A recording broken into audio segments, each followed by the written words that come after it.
Hello there, I am Hydrain, and in this video we'll be looking into getting into gaming, episode 1, choosing your gaming console. Well, you're looking to get into gaming and are looking for a place to start off from. Well, in this video I'm going to talk about the first step of getting into gaming. The first step is going to be which console is best for you. Now, there are many factors to consider before choosing your first console, those being what consoles your friends may have, second, what exclusive games they have, third, the general price of the console, fourth, the price of the games, and fifth, online subscriptions and internet connection. Now, the first factor to consider is your friends. This is at the very top because if you want to play with your friends, you're gonna need the same console as them. To consider is the exclusive games the consoles may have. This is an important part as exclusive games are only for that console. For example, you can only play Pokemon games on Nintendo consoles, like the Game Boy, GameCube, and Nintendo Switch. The third factor to consider is the console price. This may be the most important factor for some people, as most gaming consoles cost a lot of money. This will be classed into two categories. First, the gaming console itself, and second would be gaming accessories like controllers, mics, and the like. The fourth factor to consider is game prices. For most games, a brand new console will be around $60 if it's from a AAA developer like a new Call of Duty game or a new Pokemon game, though there are cheaper options to getting a game, such as buying indie games, which usually cost less, around maybe $10, $20, or $40. There are also two other options to get games. The first will be joining another subscription, such as the Xbox Game Pass or the PS4 Game Pass, which will let you play from a large array of games for a subscription fee.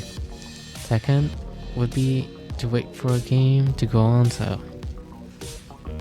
The fifth factor to consider is online subscription, which will have to be paid monthly to be able to play online. Most consoles other than PC will require an online subscription to play online, such as Xbox Live for Xbox, Nintendo Online for the Switch, and etc. The prices for online subscriptions would be usually around $10 for the Xbox and PS4/5, and around $3 for the Nintendo Switch Online. And PC, it's usually free unless you're playing certain games that require online subscriptions like World of Warcraft or Black Desert and the like. The last factor to consider is internet connection. Why is this here? Well, some gaming consoles require internet connection to play, while others don't. If you have internet connection, then you can play most of the newer consoles, while if you don't, or you're in a place that tends to not have that much internet connection, I would recommend getting an older console, because those don't require online connection to play any games, as most of the new ones will require online connection, and if you do not have that, the game will kick you out of any game you are playing. Now on to the second part. The second part of the video will be my recommendations on what consoles are the best for someone to get into gaming who has never played a game or who has very little gaming experience. On the top of the list will be a Nintendo Switch. The reason for this is that it has the most new player-friendly games out of all the other consoles. An example of this would be Mario Kart 8 Deluxe. This game has features like auto steering and auto drive. If you plan on getting a Switch, I highly recommend you get Animal Crossing as it's mostly grounded in reality.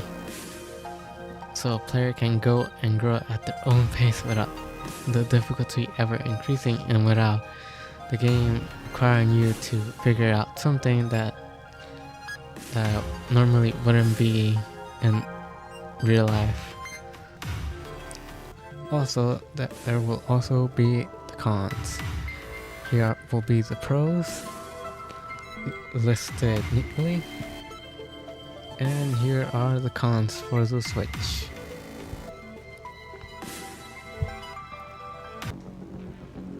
After the Switch, the next best gaming console to get would be a PS5 or an Xbox. Now these are in second place, but are overall better than the Switch due to both consoles having more power to run games in very good quality, and due to them not having as many new player friendly games compared to the Switch. Now for the feature that makes these consoles better for new players. First, compared to the Switch, both of these consoles have way more games to play. Second, they both offer online subscriptions that will let you play from a large array of games.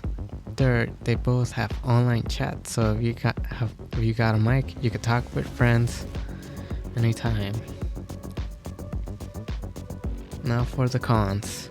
Now the biggest deal breaker will be internet connection. If you're somewhere with bad internet or no connection, these consoles are not for you as they both require constant connection to play games. Even if you own the disc versions, you will not be able to play them unless you are connected to the internet. Second, most of the games you get on these consoles will expect you to know how to play them to a certain degree. Others will still have tutorials, but the difficulty curve will spike after a certain point, requiring you to get good at the game if you're playing online. While if it's a single player game, then there's usually an option to lower the difficulty to make it easier, but some games may not have this feature. And now here are the pros and the cons for PS4 and Xbox, as they're mostly the same other than their exclusive games.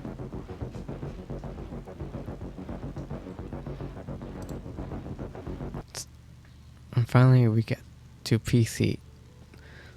The first pro that PCs have compared to the other consoles is that PC tends to have the most games to play compared to other consoles. Second, PC games can be modded very easily to make a game even more fun or just plain wacky or weird. This means that a game that you have previously played or completed could be modded to add more life to the game and to make it more fun even after the intended playtime. Third, PC can multitask. Unlike other consoles, a PC can run a game and at the same time listen to music or watch a video at the same time. Fourth, a PC usually has the best sales compared to any other consoles. Fifth, there's no need to pay for online subscription on PC, as most of the games will be free in general and will not require that. Now for the cons. Some games require internet to play. Second, some games will require a good computer to run without lag.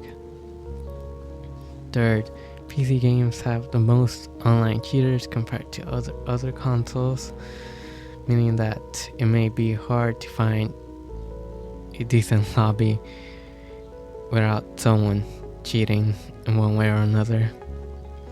Fourth, instead of memorizing buttons on a control a PC, we usually use a keyboard and mouse that some games may use, while other games may use the whole keyboard to play the game and for other features. However, some games do allow you to use a control if it is connected to the PC. And here are the pros and the cons. Also, another thing to note is that while PC is at the bottom of the list, that is only because it requires a bit more knowledge and a bit more knowledge to use, since you'll need to set up your operating system and then you'll need to download everything manually compared to the other consoles, which will have it right on the boot up screen. So it'll be a lot easier on those compared to a PC. Also, a PC tends to take up a lot more space compared to the other ones. However, a PC does tend to have more unique games, since it does allow for a large amount of games to play from. Anyway, thanks for watching, and this will conclude the first part of how to get into video games. In the next part, we'll be talking about video game genres and stuff like that. So I'll see you guys later. Also, don't forget to like and subscribe to the video, as I'm just starting off posting videos on YouTube, and it will help immensely. Even if we could get to just 50 subscribers, I'm sure that'll make my day. And hope you guys have a nice day. Bye bye.